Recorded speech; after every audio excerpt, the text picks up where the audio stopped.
Hello everyone, आज हम करेंगे वर्कशीट नंबर 144 और आज की डेट है 30 दिसंबर 2020। आज की हमारी इंग्लिश की वर्कशीट है क्लास 5 के लिए। यहाँ बच्चे अपना नाम लिखेंगे, यहाँ अपने टीचर का नाम लिखेंगे। हम लोग ऑलरेडी यूनिट 8 का chapter the Little bully start कर चुके हैं। वो हम लोगों ने पढ़ भी लिया था चैप्टर, और आज उसी के बेसिस पर हमसे आगे और एक्सरसाइज करने के लिए दी गई है। स्टार्ट करते। Good morning kids. In the story the Little Bully, Harry encountered some sea creatures like crab, lobsters, shrimps and prawns. Little Bully जो हमने स्टोरी पढ़ी, उस स्टोरी में हैरी को लास्ट में, जहाँ स्टोरी एंड होती है वहाँ पर लास्ट में कुछ समुद्र के जीव मिले, जैसे कि केकड़ा, लॉबस्टर्स, श्रिम्प्स और प्रॉन्स। ये सारे के सारे पानी में, समुद्र में रहने वाले जीव हैं, यानी कि पानी के जानवर, animals. They pinched and pricked him. उन्होंने उसको जोर से चूंटे भी काटे, जिससे कि वो बिल्कुल दर्द से मारे करहा चुका था। Do you know where they live? क्या आप जानते हैं ये सब कहाँ रहते हैं? कौन? Crab, lobsters, shrimps, prawns. Yes, they live in water. They are all aquatic animals. ये पानी में रहते हैं और इनको हम लोग एक्वेटिक एनिमल्स के नाम से जानते हैं। Let us find some other aquatic animals from the picture below using the hint box. Try to identify their names. Hint box हमें साइड में दिया गया है। इसको देखते हुए हमें जो पिक्चर दी गई है उनमें से एनिमल्स के नाम लिखने हैं। तो सबसे पहले हमने यहाँ पर लिखा है, सबसे ऊपर वाली जो मछली है, डॉल्फिन। मोस्टली हम लोग जानते हैं इसको, ये पानी की सतह पर रहती है। Shark, stingray, octopus, crab, starfish, Clownfish और टनी। बीच में हमें सेंटर में दी गई है व्हेल। तो ये हमने इन सभी के नाम हिंट बॉक्स में से देखकर लिख लिए। अब आते हैं हम क्वेश्चन नंबर 2 पर। क्वेश्चन नंबर 2 में हमें रिडल दी गई है, I carry my home on my back, who am I? मैं अपने पीठ पर अपना घर लिए घूमता हूँ, मैं कौन हूँ? तो आपको पता होगा, टॉर्टोइज यानी कि कछुआ। कछुए का जो घर होता है वो उसी के पीठ पर होता है, और वो जब कोई रात को सोना होता है, या फिर उसको जब कोई अपने आसपास एनिमी दिखता है, तो वो उस घर के अंदर ही घुस जाता है और अपने आप को कवर कर लेता है, टॉर्टोइज। या फिर हम इसमें दूसरा लिख सकते हैं, टर्टल। ये हो गया हमारा। Some animals have a hard shell outer cover which helps to protect them from their enemies. Turtle, tortoise की तरह और भी बहुत सारे एनिमल्स हैं जिनकी पीठ पर, जिनके ऊपर बहुत मोटी परत की शेल होती है जो उनको दुश्मनों से बचाती है। तो हमें उनके नाम कंप्लीट करने हैं। तो फर्स्ट ये जो हमें दे रखा है, ये किसकी पिक्चर है? स्नेल की। Snail, SNAIL।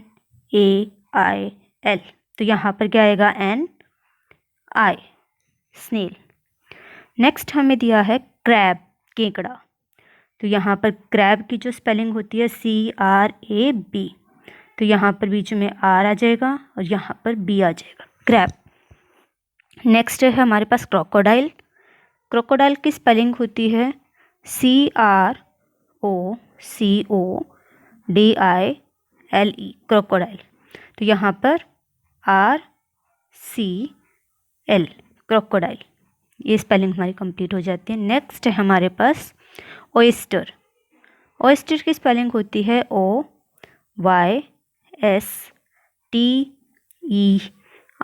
तो यहाँ पर Y आ जाएगा और यहाँ पर E आ जाएगा। ये हो गया हमारा ये वाला। नेक्स्ट हम लोग आते हैं सी पार्ट पर। One morning the sun was shining. The sun was shining.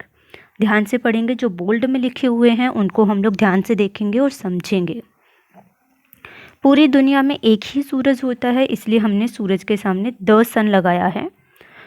सूरज चमक रहा है। And Harry met a boy in the school. हैरी एक लड़के से मिला स्कूल के अंदर, तो एक लड़के से, a boy. Harry had a banana, N orange and an egg for his lunch.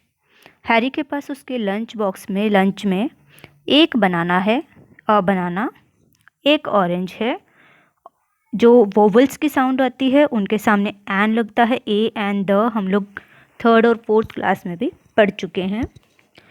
और एन एग, एक अंडा है लंच में। Harry wanted to be his friend so he shared the banana with the boy because sharing is caring.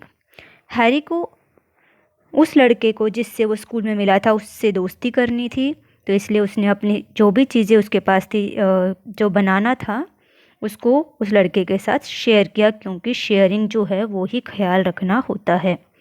अब आप ध्यान से देखेंगे, इस पूरे पैराग्राफ में हम ध्यान से देखते हैं, जब हमने ऊपर बनाना के साथ में ए लिखा है तो यहाँ पर बनाना के साथ में ए क्यों नहीं लिखा?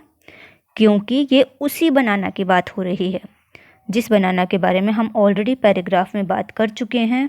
तो ये उसी बनाना के बारे में बात हो रही है, इसलिए हम लोगों ने यहाँ पर सेम चीज़ को पोर्ट्रे करने के लिए द का यूज़ किया है, ए का यूज़ नहीं किया। अगर हम यहाँ पर ए लिखते तो इसका मतलब वो बनाना अलग था और ये वाला बनाना अलग था, हमारा आंसर रॉन्ग हो जाता।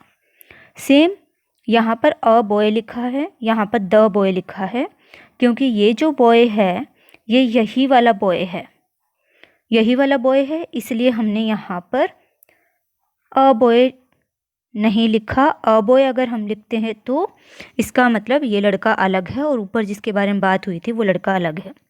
तो सेम चीज़ सेम पैराग्राफ में अगर हम सेम चीज़ बार बार पोर्ट्रे कर रहे हैं, बार बार दिखा रहे हैं, तो हम लोग द का इस्तेमाल करेंगे, क्योंकि हम उसी चीज़ को पॉइंट आउट कर रहे हैं। अब स्टार्ट करते हैं। यहाँ हमें बताया गया है आर्टिकल्स क्या होते हैं, ए एंड द। ये आप सभी को ऑलरेडी पता है, एक बार हम लोग रीड आउट कर लेते हैं। An article is a word that comes before a noun. एक संज्ञा शब्द से पहले आने वाले शब्द को हम लोग आर्टिकल बोलते हैं। ए लगता है सिंगुलर के साथ, जो एक चीज़ होती है, या फिर जिस चीज़ को हम गिन सकते हैं उसके साथ, और ये कॉन्सोनेंट्स के साथ लगता है। एन लगता है सिंगुलर के साथ लगता है, काउंटेबल्स के साथ लगता है, सेम है ए और एन।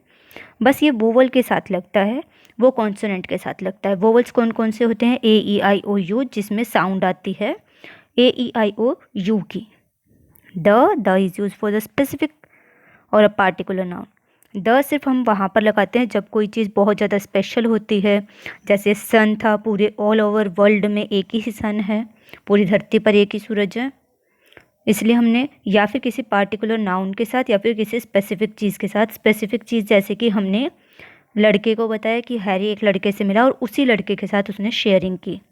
हैरी के पास एक बनाना था और उसने वही बनाना शेयर किया। ये हो गया। अब हम करते हैं अपने जो ये हमें नीचे 5 फिल इन द ब्लैंक्स दिए गए हैं। Harry wants to read comic book. Comic book क्या है? सी कॉन्सोनेंट है, तो इसलिए यहाँ पर ए आएगा। ही पुट एन एप्पल, क्योंकि एप्पल जो है वो वोवल है, in his lunch box. The sea creature ate his lunch. जो सी क्रिएचर्स हैं बहुत सारे, उन्होंने अपना लंच खा लिया। तो एन क्यों नहीं लगाया? क्योंकि एक तो वोवल नहीं है यहाँ पर कोई भी, दूसरा बहुत सारे सी क्रिएचर्स की बात हो रही है, तो हम लोगों ने द लगाया है। Harry learned dash important lesson. Harry ने उस मुश्किल या फिर बहुत ज़्यादा महत्वपूर्ण पाठ को पढ़ लिया है, याद कर लिया है। तो यहाँ पर क्या आएगा? एन, क्योंकि इम्पोर्टेंट जो है वो वोवल से स्टार्ट हो रहा है, आई से स्टार्ट हो रहा है। Harry promise to be dash good boy. To be a good boy. Harry एक अच्छा लड़का बनने का प्रॉमिस करता है। हैरी ने एक अच्छे लड़के बनने का प्रॉमिस किया था, प्रॉमिस्ड, तो इसलिए ये भूतकाल हो गया, प्रॉमिस्ड यानी कि पास्ट टेंस। अब पेरेंट्स के लिए सुझाव दिया गया है, बच्चों को बताएं कि प्लास्टिक का उपयोग जलीय जानवरों के लिए कितना हानिकारक है। यानी कि जैसे अभी थोड़े दिन पहले यमुना और गंगा गंदी हो गई थी, ये बात चली थी न्यूज़ में, और तो इसलिए ये चीज़ पेरेंट्स के लिए सजेशन के लिए दी गई है कि वो अपने बच्चों के साथ डिस्कस करें। और यहाँ हमारी वर्कशीट कंप्लीट होती है।